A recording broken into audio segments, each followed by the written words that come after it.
So my duty as chair, so I'm going to quickly introduce the second chair, Professor Ma and Professor Robert Tremblay, and I'll leave it to Robert to actually judging about time. So if you're the presenter of this section, I'll highly encourage you to look over to Robert's side. If you see a yellow card, that means you should speed up. You see a red card, please kindly stop immediately. Thank you. Please. Thank you very much. The first speaker we have this morning is Dr. Ma from Tongji University. He's going to talk about the research on steel towers in China. Ma.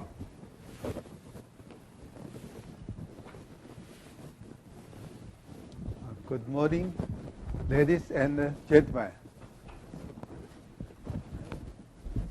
The recent research and design on steel TV tower in China.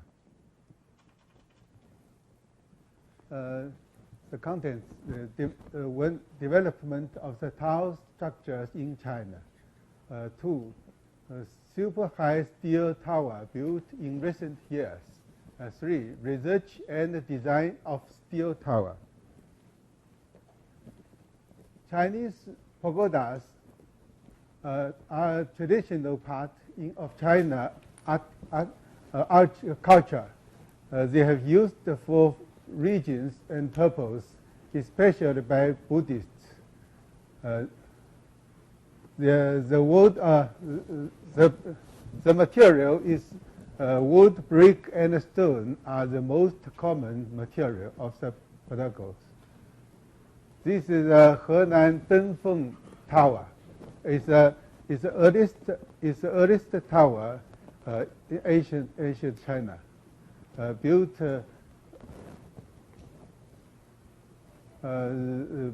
about 1,500 years.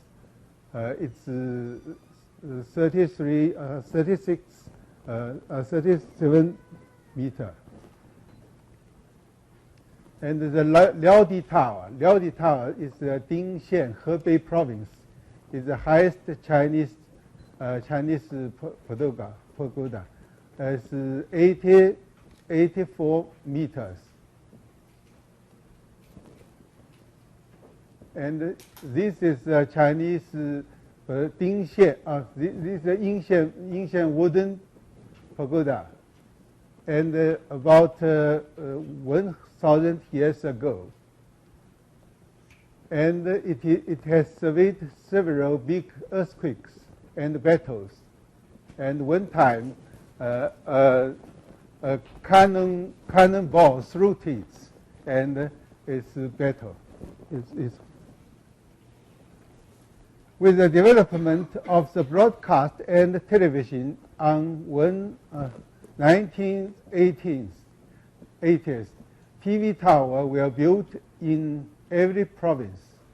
Because concrete construction technique was better at that time, a few higher towers were built in concrete. This is a Tianjin TV tower built in 1991. It's 515 meters. It's concrete. The material is concrete. This is Shanghai TV tower, built 1994. Is 468 meters. The material is press-testing concrete. The structure system is 3 tubes, grand frame, and the tube is vertical, so the press-testing concrete is simple. This is a China CCTV tower in Beijing, built in 1994. The height is 405 meters. It's concrete. Structure system is single round tube. After that time, the steel tower repelled the concrete tower because the steel tower have the better resistance to earthquake, and it's light. And the concrete tower it takes too many years to build. Too many years, so almost 5 years. 5 years to build up. So the steel tower were built with the improvement of construction technique and corrosion treatment technique of steel structure. This is the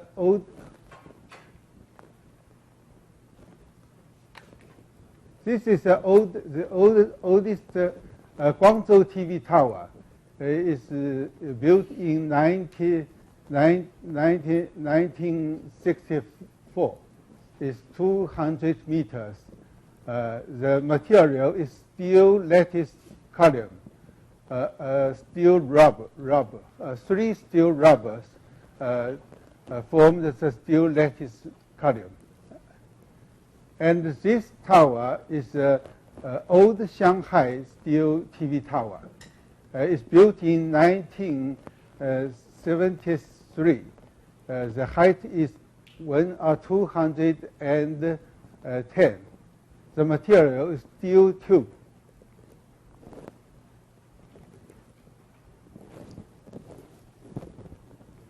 This tower is a Foshan TV tower, built in 1994.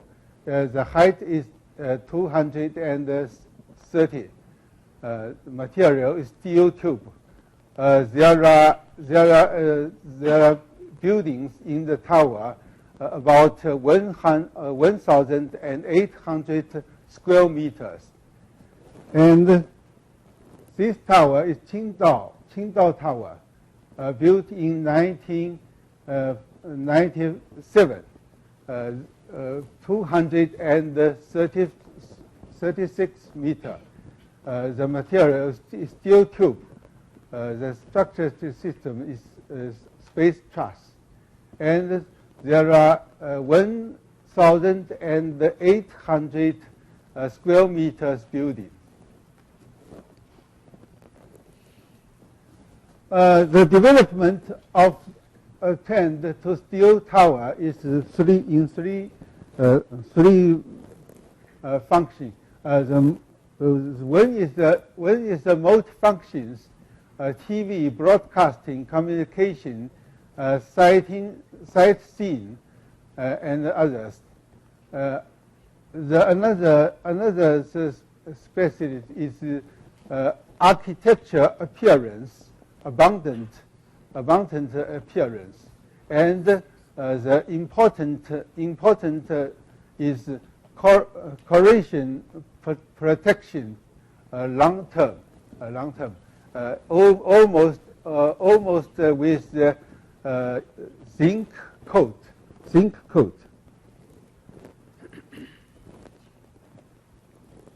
This is a Shijiazhuang TV tower, built in 200, and height is 2,280, and the steel tube. The structure team is space truss. This is the Heilongjiang TV tower. The height is 3,036 meters. The material is steel tube. The column is the column diameter is 1.2 meter. The space structure. There is 3,600 square meters building in the tower.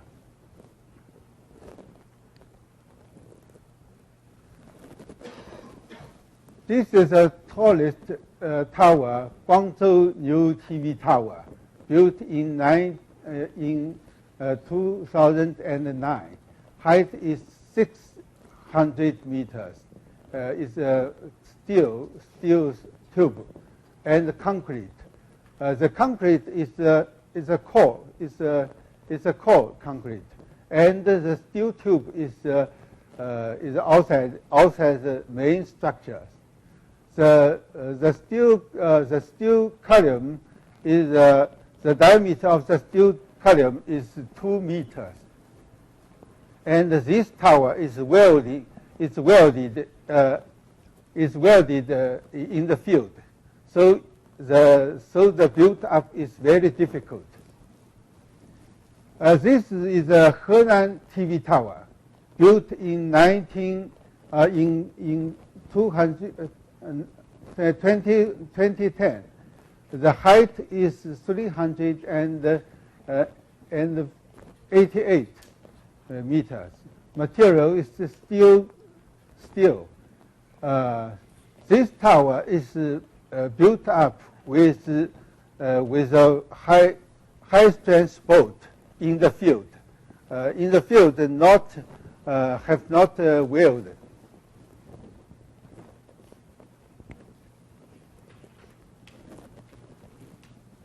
This tower is Lingyi TV tower, built in 1911.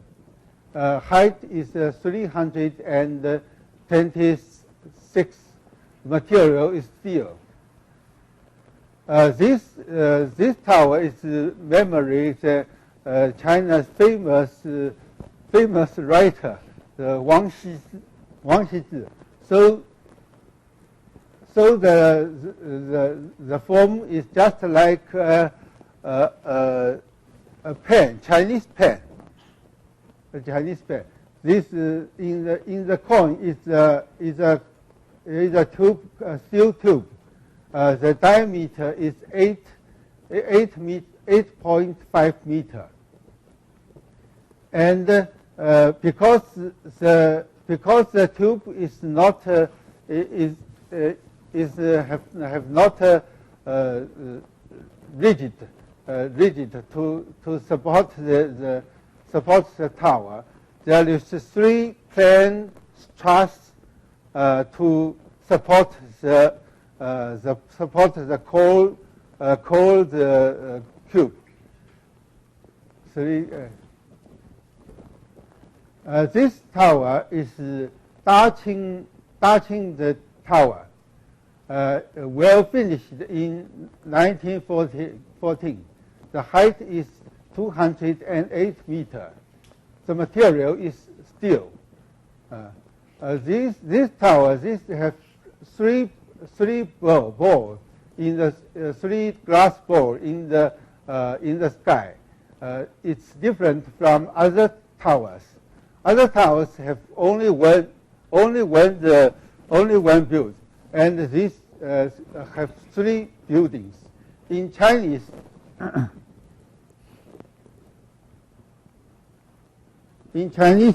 3 sometimes means a number of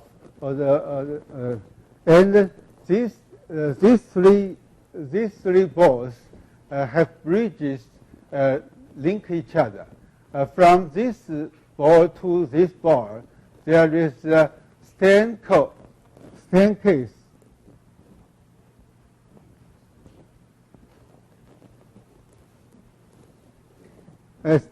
Staircase.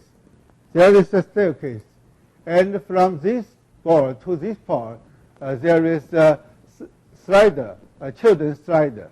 They can slide from this ball to this ball, and link these 2 balls have a plate with glass bottom,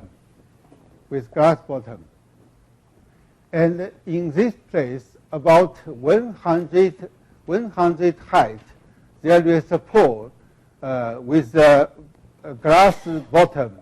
If you swimming in this pole, just like flying in the sky.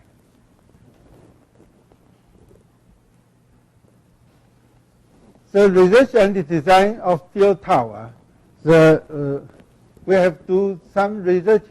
The new new style of member section and connections. 2 is technology of high-strength bolt connection. 3 is the design permanent perimeter of complexity high-rise steel structures. For example, we designed the Heilongjiang TV set, and we researched the technique of vibration control, and we do field measurement.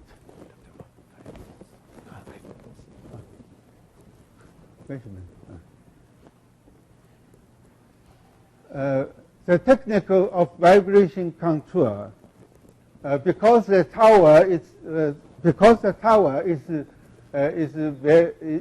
slender, and the wind-induced vibration response is big, so it is very important to control the wind-induced vibration of the tower. In Heilongjiang Tower, the hanging water tank is used to reduce the wind-induced dynamic response. The Heilongjiang Tower, its height is 336. Weight of the tower, weight of the steel structure is 3,300 tons. A total weight is 5,500 tons.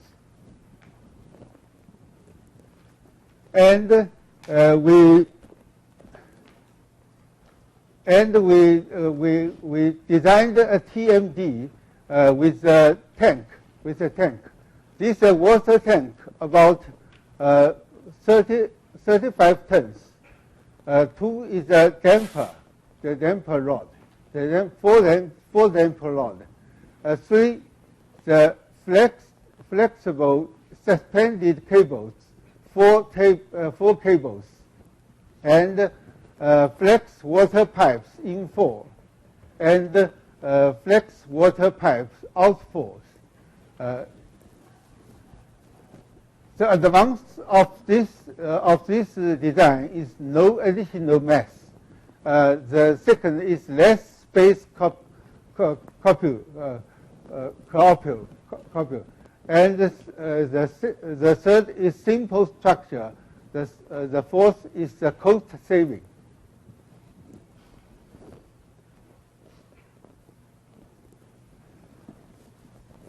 To prove the effect of the TMD, we do the field measurement to get to know the effect. This is a tower, and there is a steel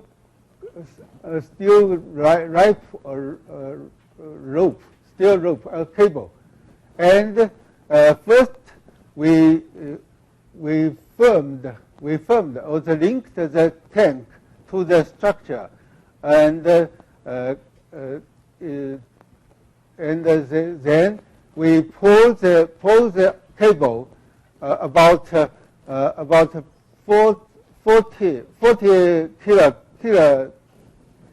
kilonewton, and then suddenly cut the cable, and then the tower is vibration, and we measure the acceleration response, and calculated the vibration characteristic about the damping. And the second, we lose the link from the tank to the structure, and the TMD is active. So we pull the cable about 40 kilonewton, and suddenly cut it, and measure the acceleration response, and Then they calculated the vibration characteristics. Got the efficiency. Efficiency is about 25%.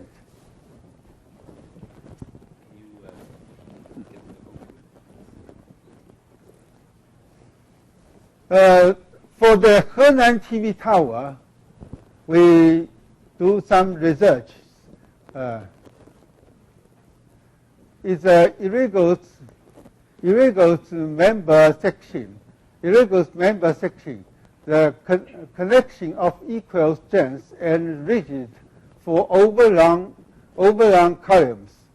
Because the columns have 50 meters and there is some flange in the middle of the length, and this flange must be equal strength and rigidity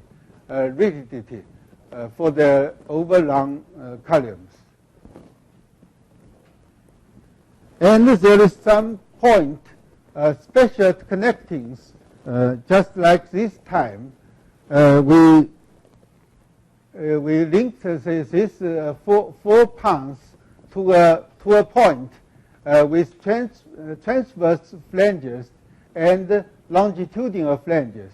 These are longitudinal flanges, and this is the high strength zinc coated bolt, the transverse flanges.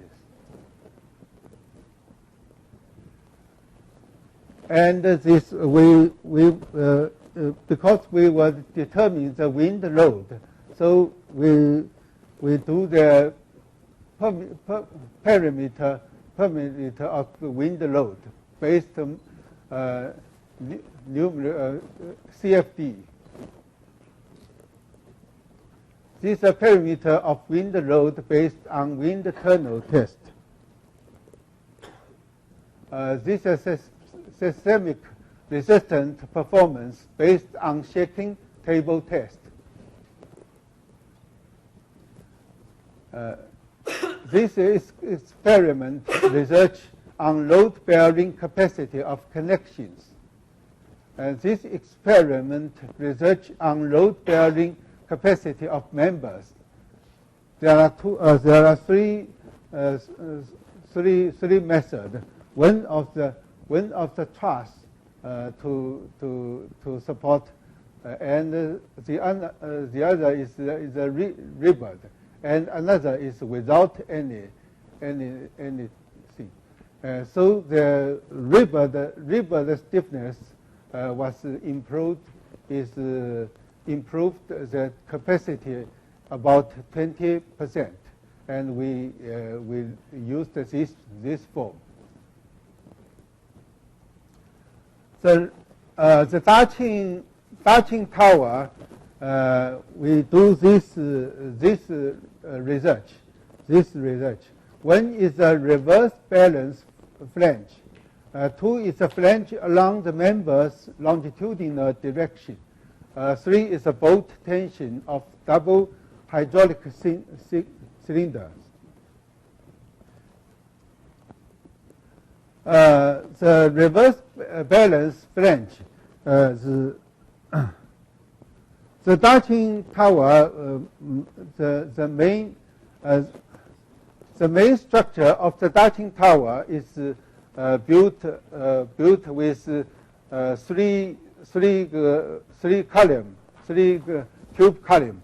The largest tube column, the diameter of the largest tube column is 7.5 meters, and they may be built in the factory and welded and coat and zinc coat, and then translated in to the field and built up linked with high strength bolt.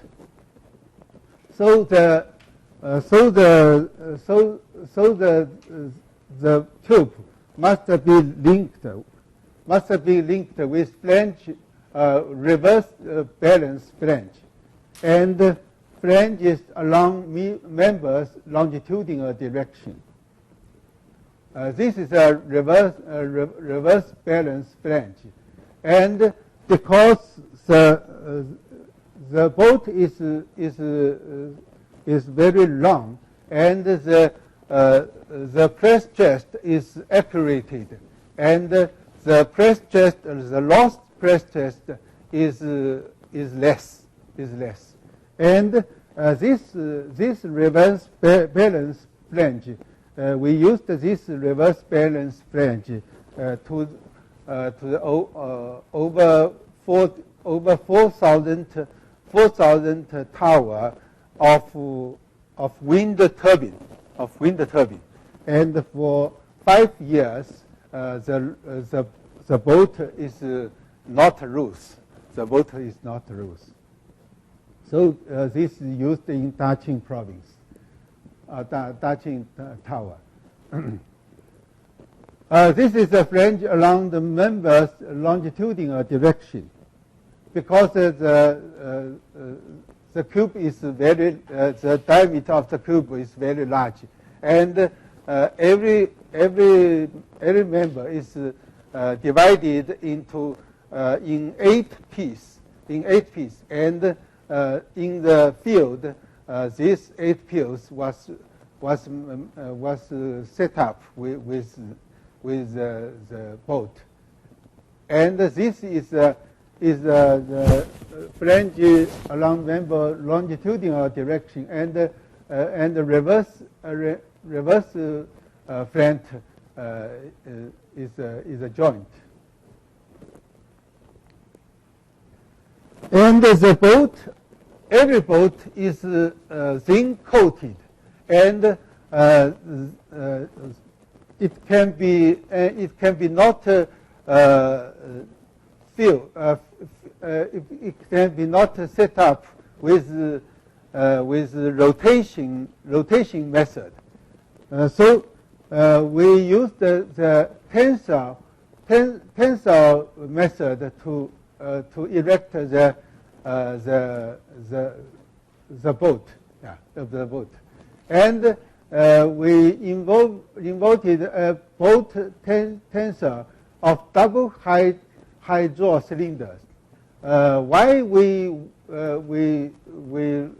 create the double hydro cylinder? Because this double hydro cylinder can make the distance from the boat center to the tube is a minimum distance. So the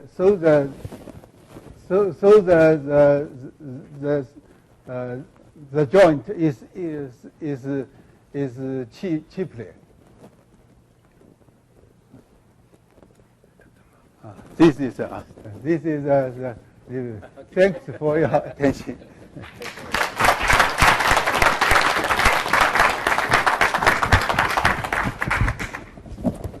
If you don't mind, we'll hold the question for the end of the session. To save a bit of time.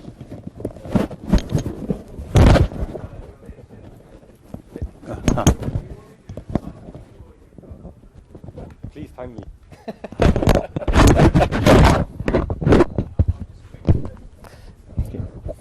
That's a privilege to be the chairman and of the session and also a speaker. Thank you very much. Can you hear me well? Is it okay? Okay, so my name is Robert Tremblay. I'd like to give an overview of work that has been carried out in the last years on the seismic evaluation and retrofit of steel structure within the scope of the Canadian Seismic Research Network. So I'm just the one who assembled the slides here, so there's only my name on the slide, but many people contributed to this presentation. So I will first start with development of guidelines for the assessment and retrofit of steel structure. This is the main deliverable of this project, and one part of the work was to get familiar with the ASC 4113, which is the basic document for this new guideline, and also to check if it fits with our current code format in Canada, and also look at different aspects of it, as I will show in a minute. Then we spent some time on different components of steel structure to assess the performance, to develop retrofit strategy for those. That includes braces and connection in braced frame, connections in moment frames. Then there's been some work on development of ductile brace fuses for braced frames. And then I will conclude on work done on supplemental damping. If you look at the table of contents of ASC 41, you have all these chapters. Of course, steel deals with Chapter 9, and supplemental damping is Chapter 14, so we'll talk a bit about those two. In our work, we found that we have a close relationship with Chapter 2, where we have a definition of ground motions. So we found that the results from assessment is very sensitive to the ground motion selection and scaling procedures. And second, Chapter 7, again, the results when you assess a structure are very sensitive to the modeling that you use for your work. So there will probably be some outcome from this work that will influence these chapters. So here's an example. This is 10-story building, braced frame, designed in the 1980s. This work is done with Sanda Kobojevic, Ethical Polytechnic. Yasaman is the PhD student working on that. So we look at two types of brace frame. I will show only one here today. The first thing we did at the beginning is to look at this structure designed in the 1980s. We look at its performance based on the current codes. We know those codes very well, so just to get a feel for that building. And as you can see on this on the slide here, one means a satisfactory structure.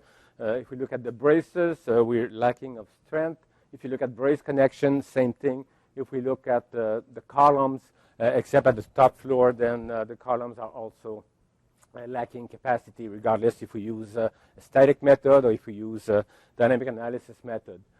So when we use the SC41 procedure, one, of course, you have to distinguish between deformation control, force control member. Deformation control are those where an elastic response is supposed to concentrate. In that particular case, this is the brace, the bracing members. The way we assess is to determine the elastic seismic force demand on these members, use their expected strength, multiply that strength by a ductility factor based on the ductility capacity of the member. So you perform elastic analysis, get that demand, and compare to the strength amplified by the ductility. So when we do that for that particular building, we find that all braces are fine. Okay, and when we compare this assessment with what we add with NBCC 2010, it's totally different picture that you obtain.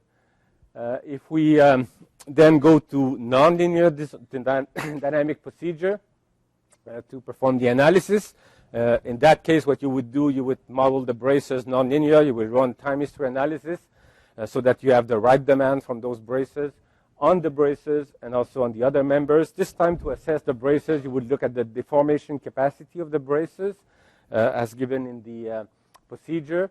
And when we do that, we find that our braces are fine except at the 7th and 8th floors.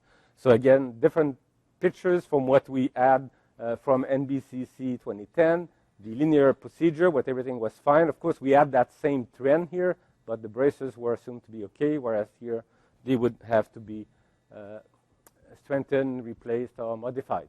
If you look at the columns, columns are force control element. That is, they are non-ductile members, so you have to check them for the force demand. This is the elastic force demand, of course, filtered by the bracing members. And this is the lower bound capacity of the column that you have to check the against the demand. Those columns in brace frame, of course, they are part of a truss, so they are mainly loaded axially, but there are some accidental bending moments, so they have to be treated as a beam column member. So we have this interaction equation, and there are two of them depending if there is a large amount of axial load or small amount of axial load. When the axial load is limited, then we can assume that the system will be ductile in flexure. Although we have large axial load, some axial load, we can create buckling of the column, but in terms of bending moment, those columns can be assumed as ductile. So we use the same technique as before with the M factor. If the column is heavily loaded axially, then all the failure modes are assumed to be non-ductile. So when we perform this verification for the columns, This is what we find from a linear dynamic procedure. It's the same type of analysis as what we did before with NBCC provision. So we have very similar results. Of course, the amplitude is a bit different, the way we assess the strength of the columns, but basically the same assessment. If we now go to nonlinear dynamic procedure, where the braces are modeled with their hysteretic response, at this time we have to look at the demand on the column at every time step, both in axial and bending moment. So we apply that interaction equation, and we calculate the combined demand, if you wish, from axial and moment. And when you look at that, then you pick the maximum demand, and if you plot this demand, then you will obtain this result for the column. Okay, columns are a bit overloaded in the bottom floors, but large demand here, and that large demands come from the inelastic demand in the bracing members in these floors that I showed before. So that creates large flexural demand in the columns, which increase the result of the interaction equation.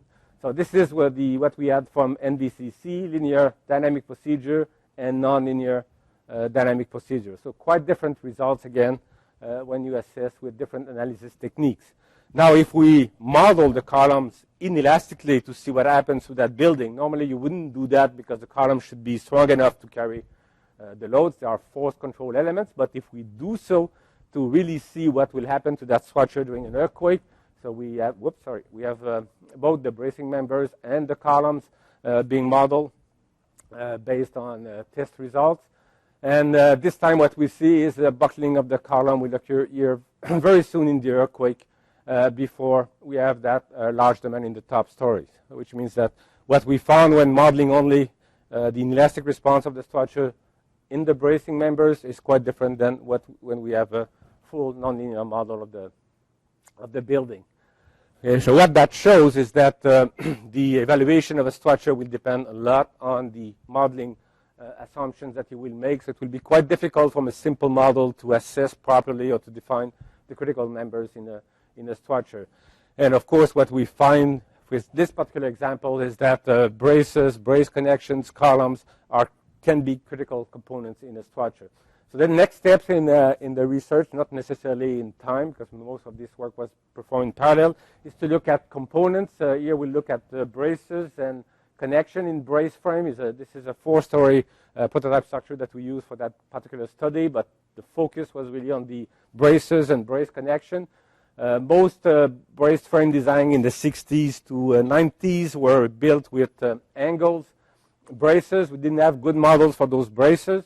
An engineer will need those models to properly assess structure. So we did tests on the bracing members, including failure mode in the braces, failure modes in the connections, so we could understand how it develops and what is the ductility capacity associated to these failure modes. We developed a details model of these braces, accounting for the fact that they are a composite section with some stitches to connect those two members. We have some nonlinearities at the ends when we have failures developing in these braces. So here are some comparison of numerical models with the brace response. Oops, sorry. This is the hysteresis of the brace. This is very slender braces as used in a tension-only brace frame. This is the out-of-plane deformation, which means that the model can capture that response very well. This is the response in the brace connection here. So we have a series of elements in series and parallels to mimic the different failure modes.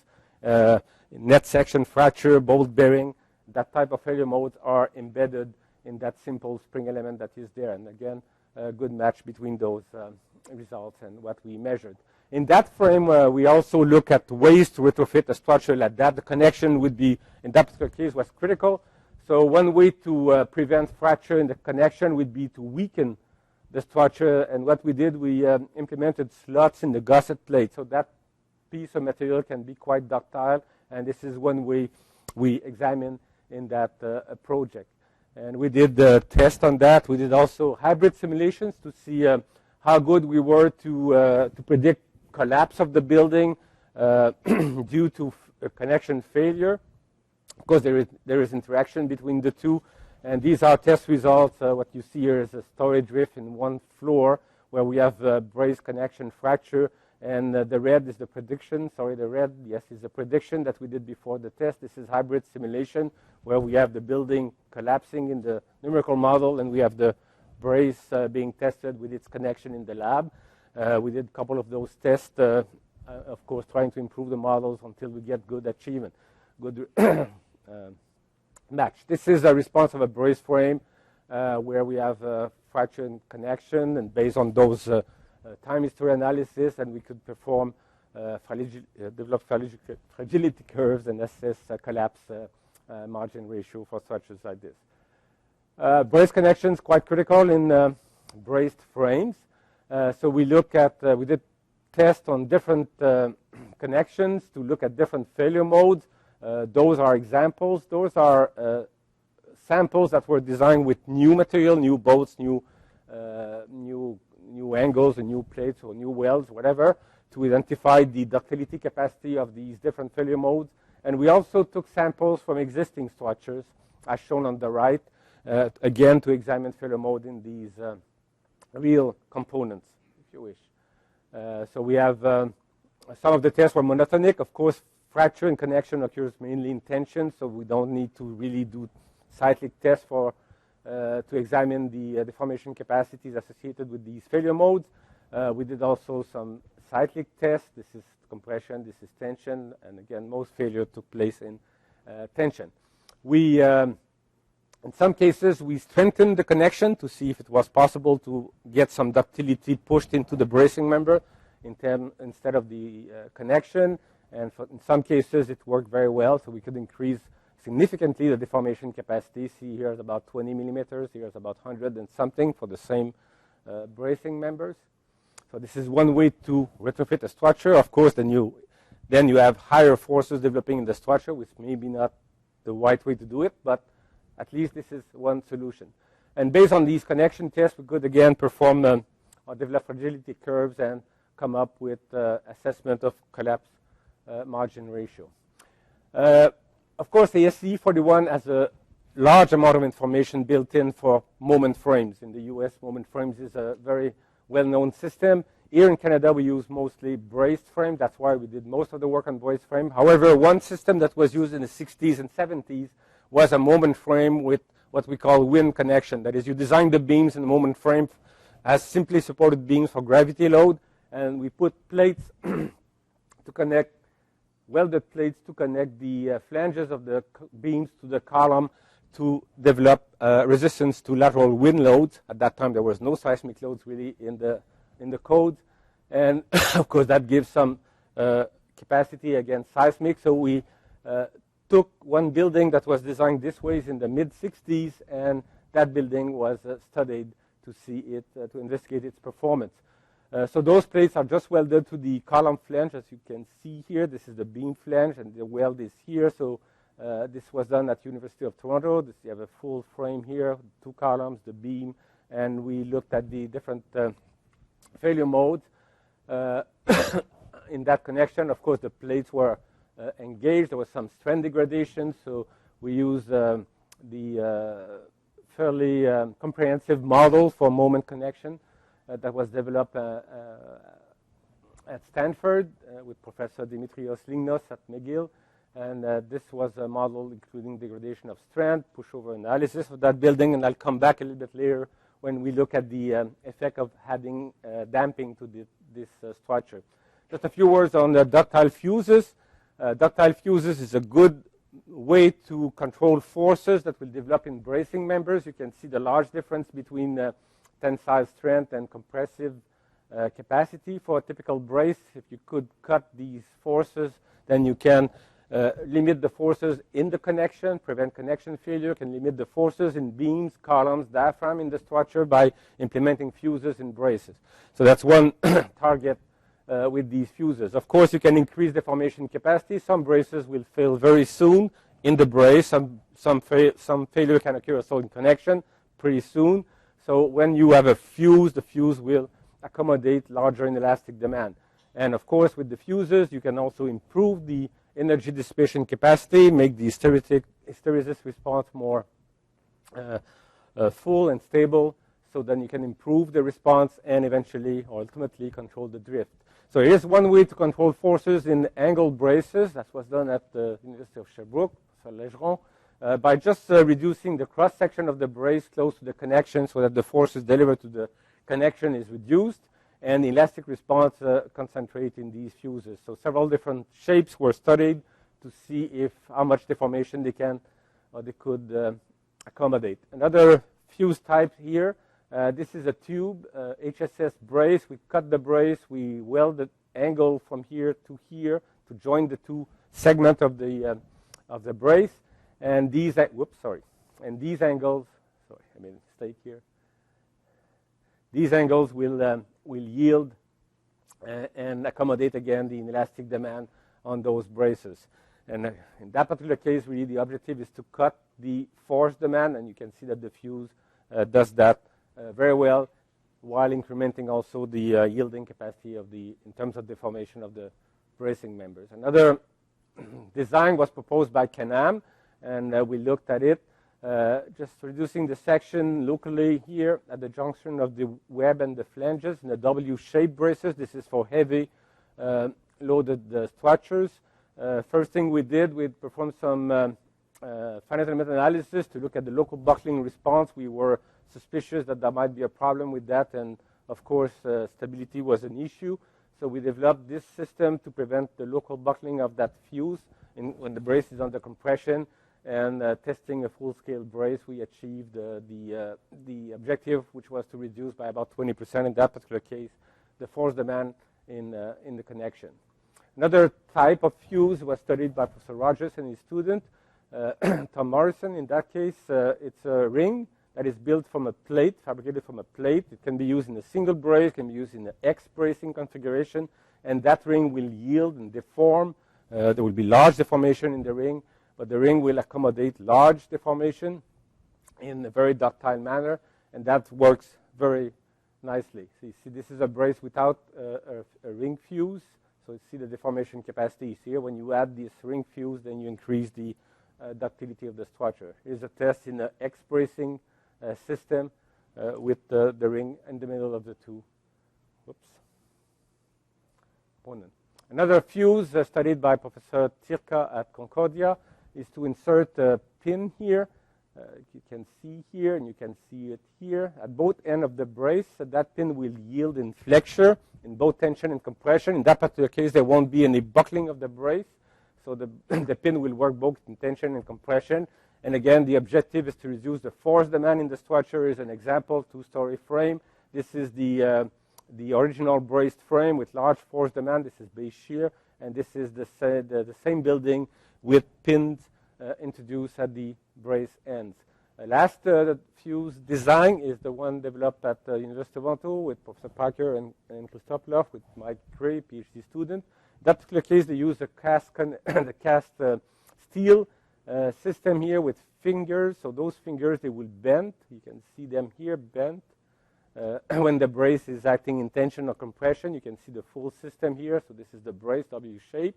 And you have here those arms going on either side of the connection, and you have those fingers that yield both in tension and compression. The nice thing with that fuse in that case is there are some strain hardening. When you get to large deformation in the fingers, that helps controlling the drift demand in the structure.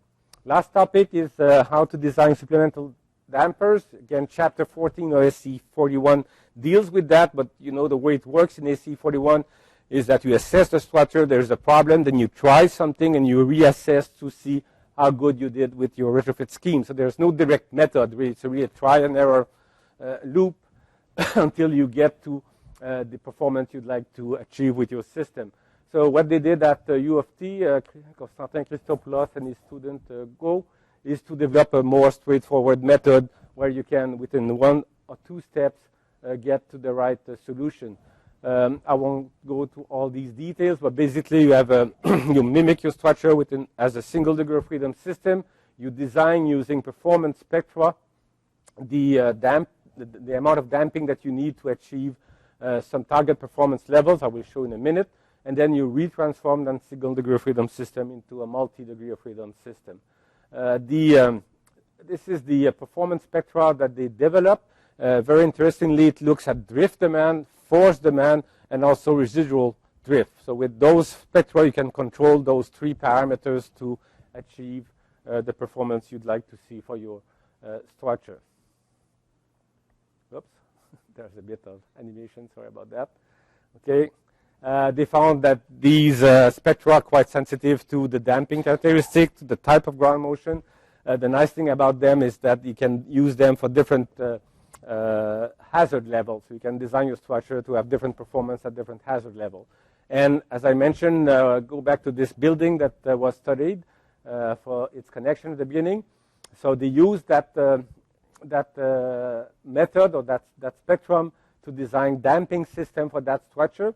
I'm sorry, there's a few lines in here, but what you can see here is this is the demand for the as-built structure if it was in Vancouver with large drift in the first few floors. And when you design the dampers, then you get this dark line here.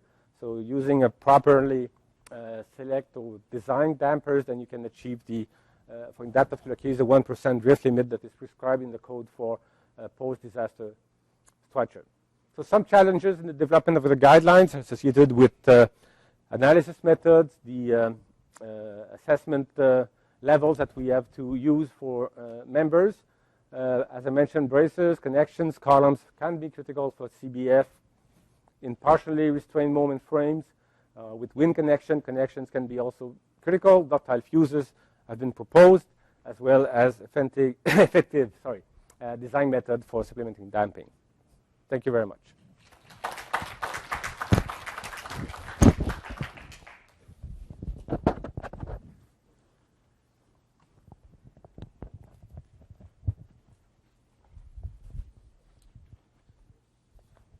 So our next speaker will be, Mrs. Lisa Taubert. We'll talk about fuses.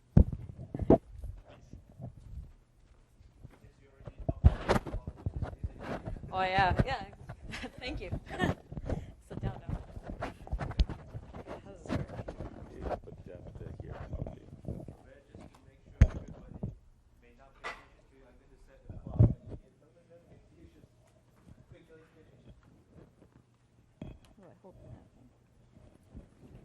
You're going to be able to do the video?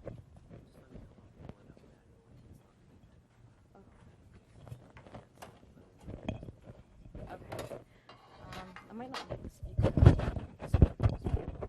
Oh, okay, so they can record me? Okay, I'm going to carry it. That's the pointer, and then this goes this way. Okay. Whew. A little bit nervous. Okay. My name is Lisa Taubert, and I'm a master's student here at UBC. I'm also wearing the yellow tag, so any visitors here have any questions about the symposium or about Vancouver, I'll be happy to answer anything for you. My topic is innovative steel fuses, which is pretty handy. Professor Tremblay already sort of went through a bunch of them, so I don't have to go through the concept. But basically, it is a steel fuse, or fuse in general, is a device or system that protects the structure against a surge of seismic loading. Much like electrical system in a house, if you overload the system, the fuse will break. Same concept as the fuse. You overload the structural system, the fuse will break. In particular, my research is going to be focused on metallic plate yielding dampers, mostly because they can be easily manipulated with hole patterns, aspect ratios, and slenderness ratios. These are a few that are on the market, I guess, right now. Butterfly, honeycomb, added damping, added stiffness. These are all flexural yielding mechanism plate dampers. So before I started thinking, okay, my goal of the research was to make a fuse or to design systems to create fuses that are economical, easy to use, easy to implement, and so these are my definition of how I should make a good fuse. Reliability with stable, predictable historic behavior, enduring many cycles before degradation, and then the tunability, the controllable yield, the controllable ductility and geometry, cost effectiveness, as I said, and replaceability. And my definition of fuse, like it shouldn't hold any of the loads because then you can't really easily replace it after an earthquake. So I try to avoid any part of the gravel system.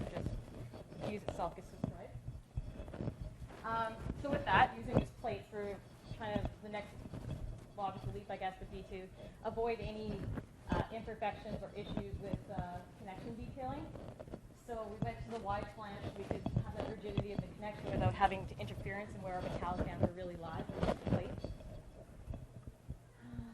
We jumped to here because I could manipulate this by cutting out different holes and creating a shear controlled or moment controlled device. It's not a proprietary item. It's easy to implement. I can, come up with design guidelines of hole cutouts, and it'll change the yielding force, the energy absorption.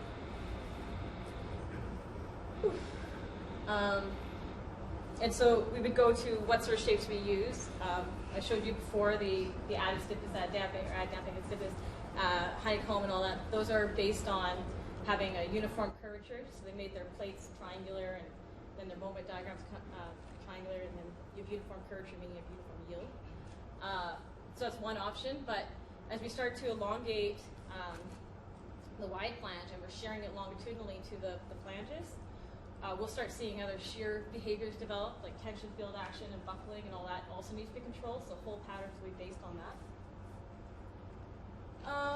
And this is just sort of, basic stuff as you start to shrink your longitudinal and you increase your height and you have sufficient slenderness, then you're going to have a flexural yielding mechanism.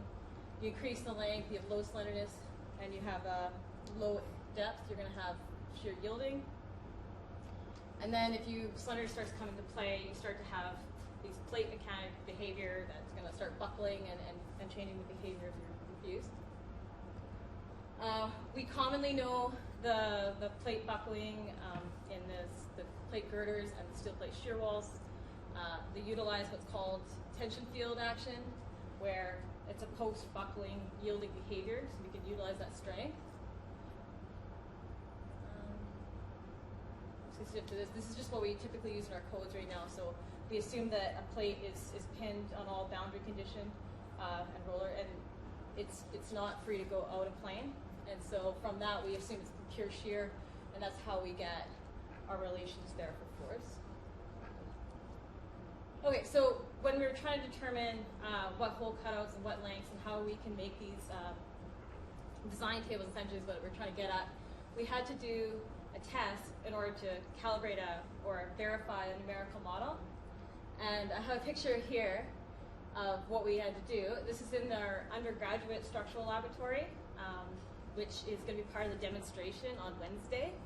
Not this particular test, but another one, and I encourage everyone to go see it because it's going to be fascinating. But we took a little 22 gauge sheet metal, I have it right here, and we subjected it to shear longitudinally here, as you can see, and we developed that tension field action.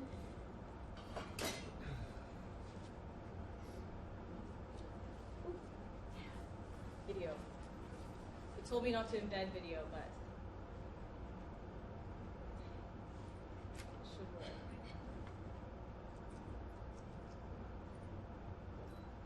So we did a quasi-static test, incrementing 0.5 times the yield displacement. And you can see on this thin sheet metal, this metal is about 0.75 millimeters thick. You can see that tension field action occurring. It starts to get really crunched up. And so from this, I started to look into getting an abacus model developed. You can just go on center. It just gets more and more torn apart.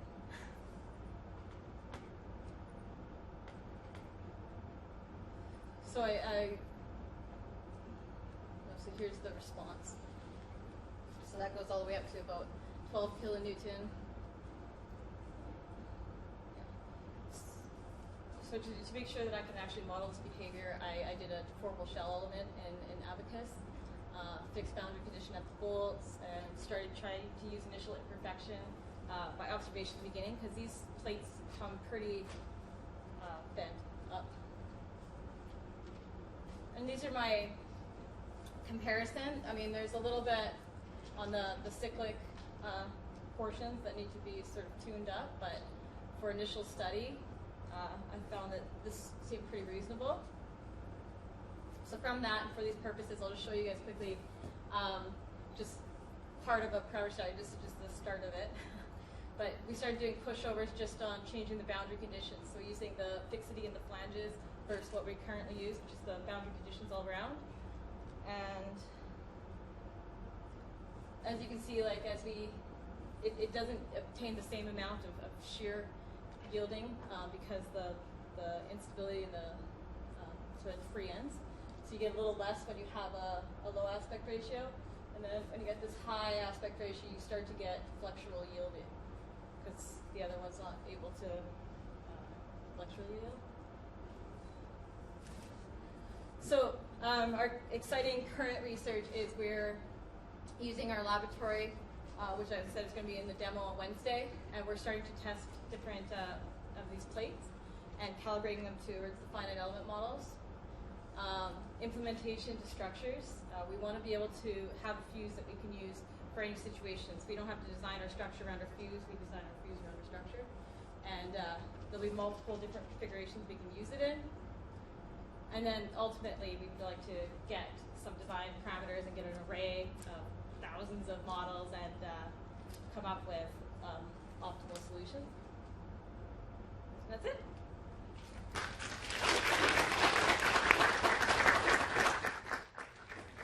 Any questions?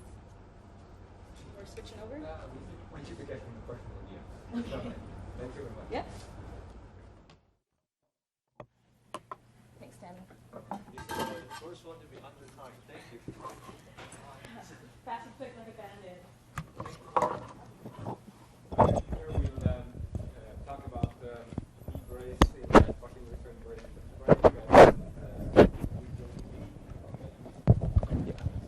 Hi everyone, my name is Yuanjie Li, and after Lisa talked about the innovative structure fields, I'm going to talk about the innovative structure system. So we apply the structure fields into system level. So what is this structure? It's the combination between the buckling restraint base and the truss.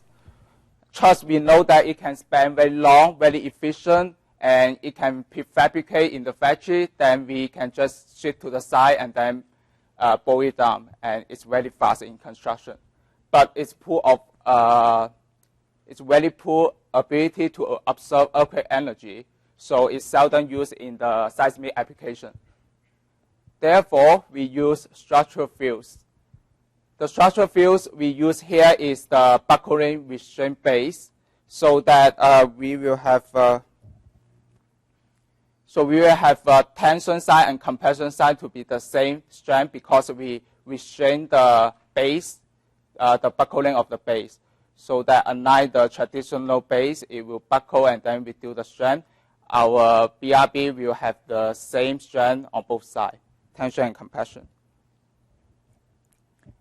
And this will be our structure, the prototype building. So basically, this is the truss and just a pin support. And then we will have a small BRB here to dissipate earthquake energy. Sorry. And this is a new system. So do we use the traditional co-design approach? First, we design for the force and check for the drift. But this kind of method, we need to have many iterations to get the performance we want. And the problem we will facing is, after this iteration, we will have an unpredictable damage location. We don't know when where it will damage and what is the damage effects, and we couldn't control it. So we propose a new design procedure.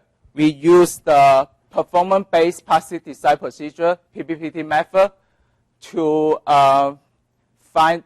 first set up the performance we want the structure to go, and then we design it based on this performance. And it doesn't require any iteration, and it's straightforward. After we know what kind of earthquake we going to input to the structure, we equate the energy between the BRB, the dissipation energy dissipation of BRB, and equate to the earthquake, so that we can find out what is the size for the BRB. After that, because we want the truss and the column to be a non-yielding element, so we just do the capacity design of the rest of the system. And we build up a OpenSys model here. So we first assume it's a rigid diaphragm. Then for the column, we use fiber section force beam column element. And we use a truss element for the truss. And we calibrate the BRB based on the experimental result. Assume perfect pin connection between truss member and fixed support at the end, at the bottom of the column. And this is our calibration. We use OpenSys to capture the kinematic and isotropic hardening of the BRB. And we can see that the backbone will realize this. And after each cycle, the strength of the BRB will go. And we can see this picture. The OpenSys model capture it very well. After that, we will assume the building to be located in UC Berkeley, and we use 2% in 15 years MCE level to run the temperature analysis. And we can see that I use 10 sets of earthquake, and then the mean of the spectrum match the target spectrum very well. So after that, the first parameter study is just trying to see what is the impact of the BRB angle towards our system. First, I have a many trial for the BRB angle. I have a 19 degree. The alpha here is the BRB, the angle between BRB and the column. So 19 degree will be horizontal, and then we decrease the angle here. So based on the PVPD design, we will have the size of the BRB and the size of column. And based the observation, we can see that if we put the BRB horizontal, which is 19 degree, we have to have a larger size in the BRB and the columns. And as the angle decrease, we will have a less size of BRB and columns. After, and then for the truss member, we observe that the impact of the BRB angle wouldn't affect the truss member size much. So we can just keep the same truss member size here. Then we can see the structural behavior of our system. Then we can see this is the acceleration and this is the interstory drift ratio. All these are the mean. And then we can see that the BRB system, the truss moment phase system are very consistent no matter the angle I choose here. However, after we can say that to the global system, the BRB angle wouldn't have many impact to us. However, if we focus on the local, because our BRB is very small, which means we have a high strain in the BRB, so we have to check for the strain, whether it exceeds the limit of the BRB.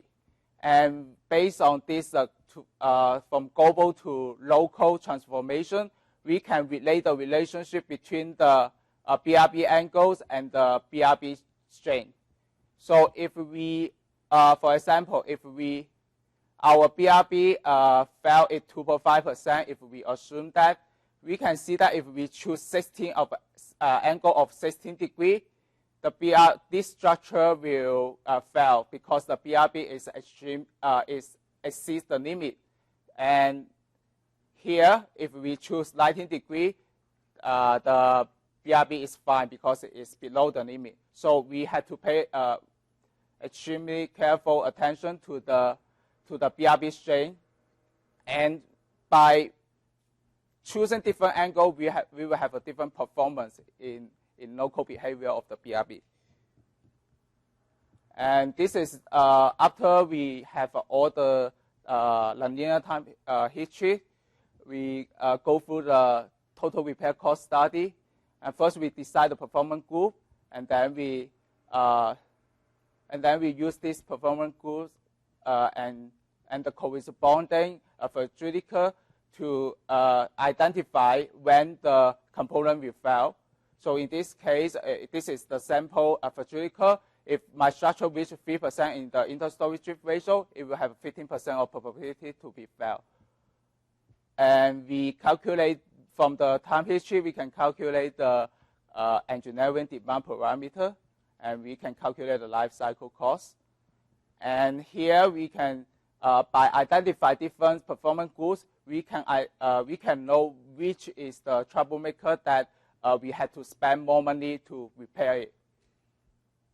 And from this cumulative distributed function, we can know that lighting degree is better than others because we just need to spend the least of the repair cost after the shaking, earthquake shaking. After that, I also do the second parameter study for the charge span.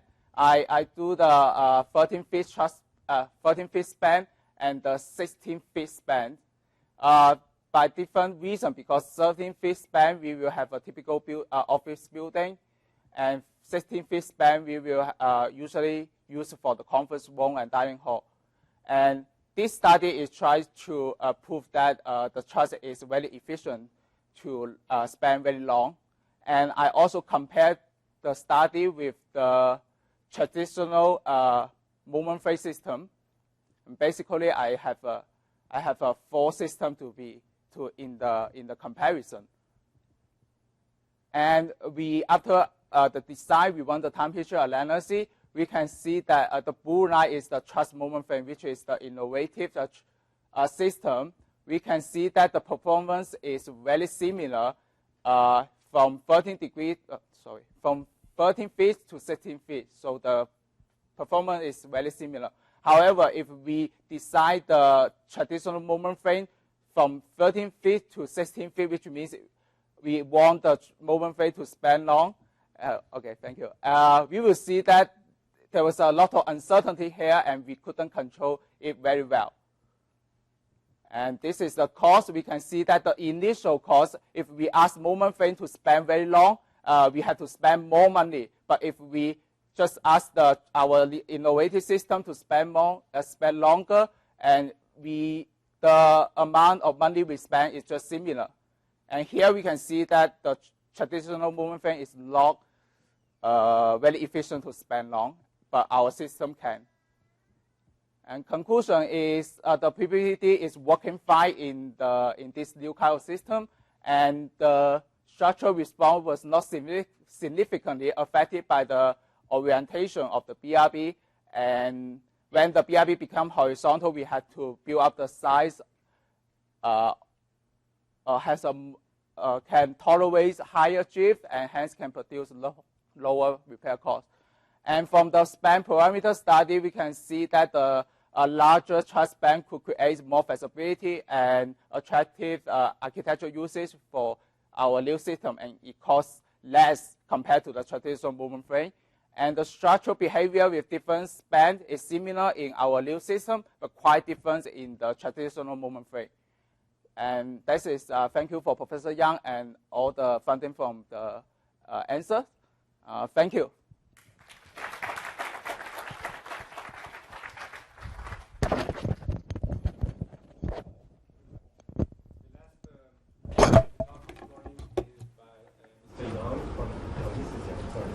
Tongji University. She will be talking about K-shaped steel frames.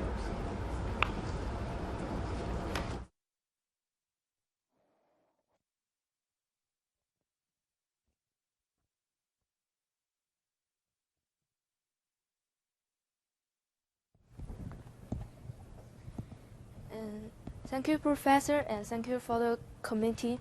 I'm Yang Yue from Tongji University, and I'm majoring in structural engineering under the direction of Wei Xing Shi. And I'm really appreciate the opportunity to be here in Vancouver. This is such a beautiful city, and I think this is late in the morning, so I will be quick. The key-shaped melt steel damper I will present today is a new shaped damper. It is an out-plane bending steel damper, and the shape is different from the common X and triangle.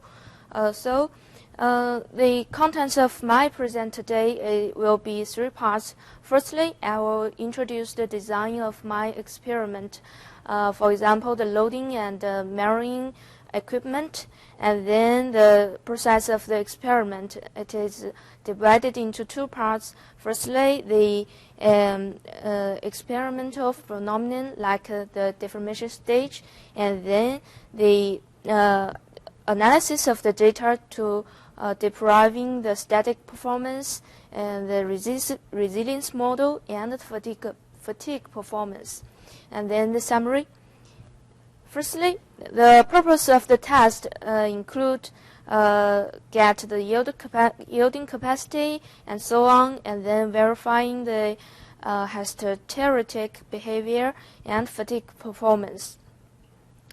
The key-shaped melt steel damper is composed of the key-shaped steel plate, the left and right end panel, the head-strength bolted rod.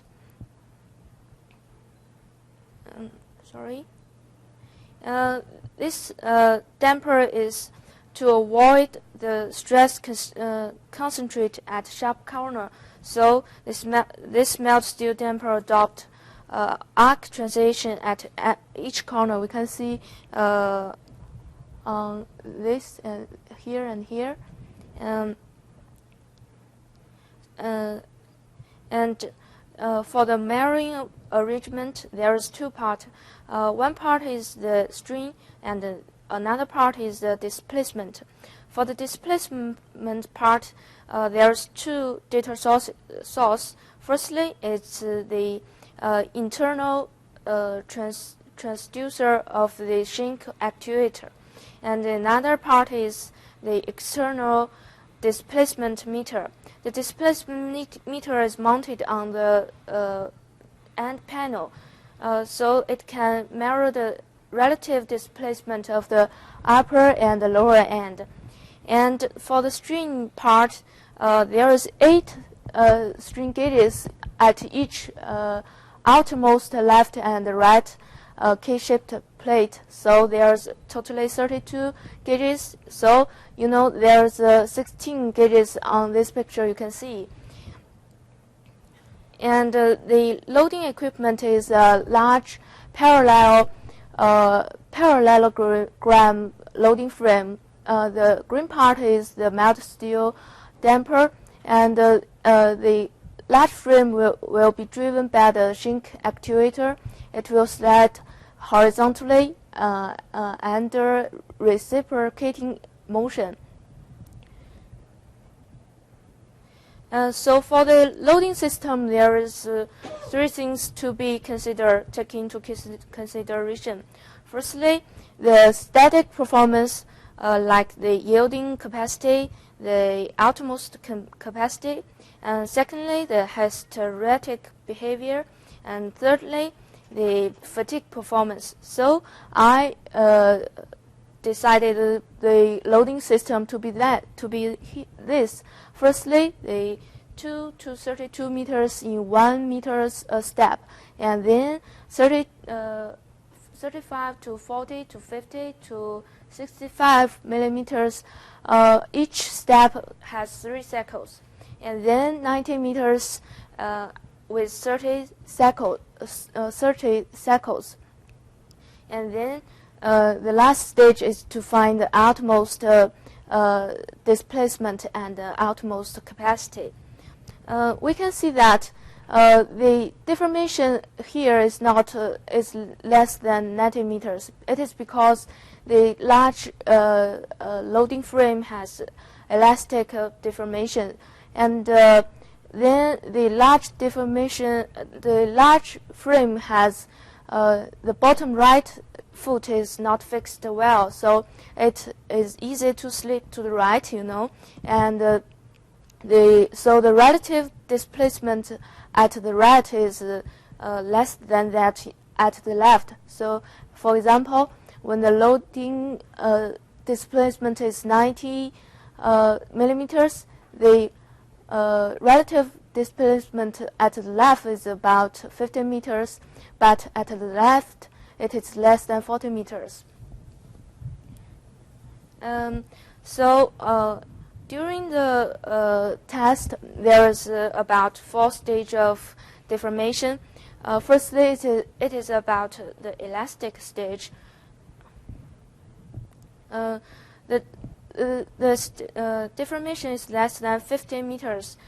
That is the actually relative displacement was 4.5 at the left and 3.7 at the right. So we can see from the picture that there is no plastic residual deformation, and the appearance look good. There's no damage. And from the macro point of view, the gauge, the data from the gauge, the string is less than 1.1068 mu ipsu. So this plate is in elastic range.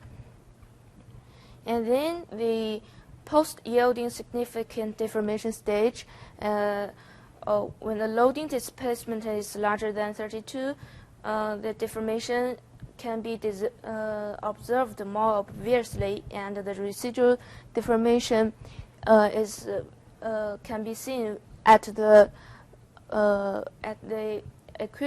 equilibrium position. So this is the picture. And then the fatigue. At this part, the relative displacement is much larger, and the plastic deformation is more obviously, and the another difference is the temperature reaches sharply, so it is dissipating energy. We can see from this picture. And then the last one, we can just see the picture. You can see the deformation is very large. And then the failure characteristics. There's many damage will happen during the test.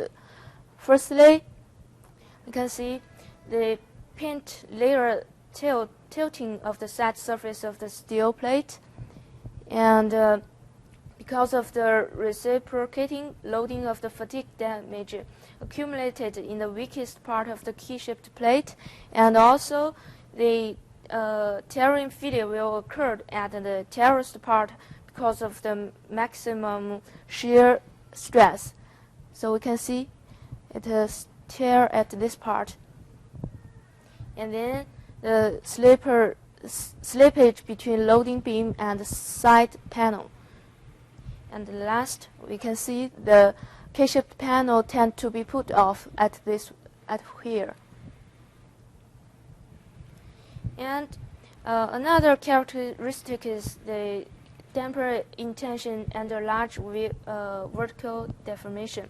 This means that we can see that this is the large frame.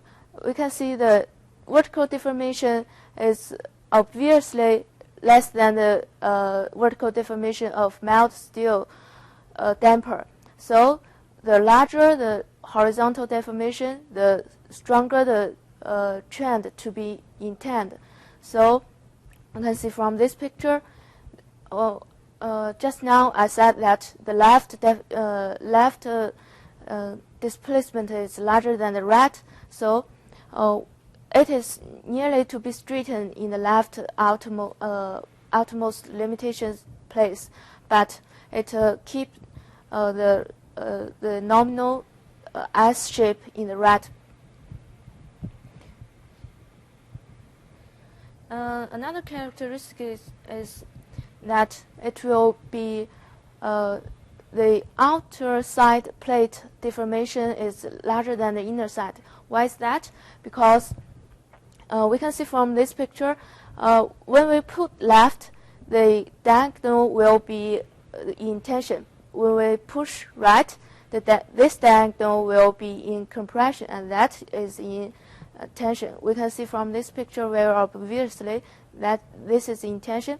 When we can observe another phenomenon that this part has rigid rotation. So the inner side can freely rotation than the outer side. So it is weaker than the fixed end constraint.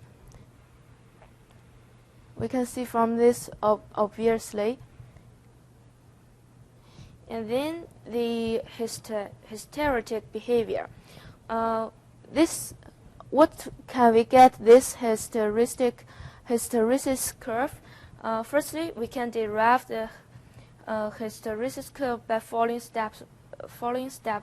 Firstly, obtain the displacement from the melt steep damper and the data of force from the shrink actuator. Secondly, remove the initial two preloading points. Take a hysteresis loop starting from the load displacement 3 mm to 28 mm with an interval of 5 mm. Finally, obtain all the test data from 32 mm, but the 90 mm with 30 cycles, we just retaining only 3 cycles. So we get this hysteresis curve. And this is a different stage of the loading stage. From this picture, we can get two conclusions about hysteretic behavior. Firstly, the damper starts to dissipate energy when the loading displacement is 8 mm, which is less than 15 mm. So it means that the system of mild steel damper exists frictional damping.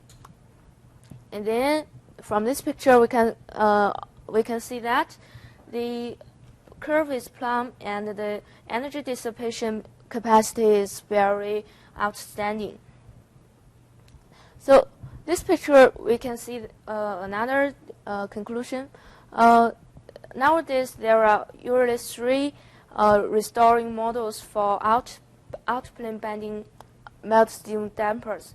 Usually our models, bilinear models, and skeleton shift models.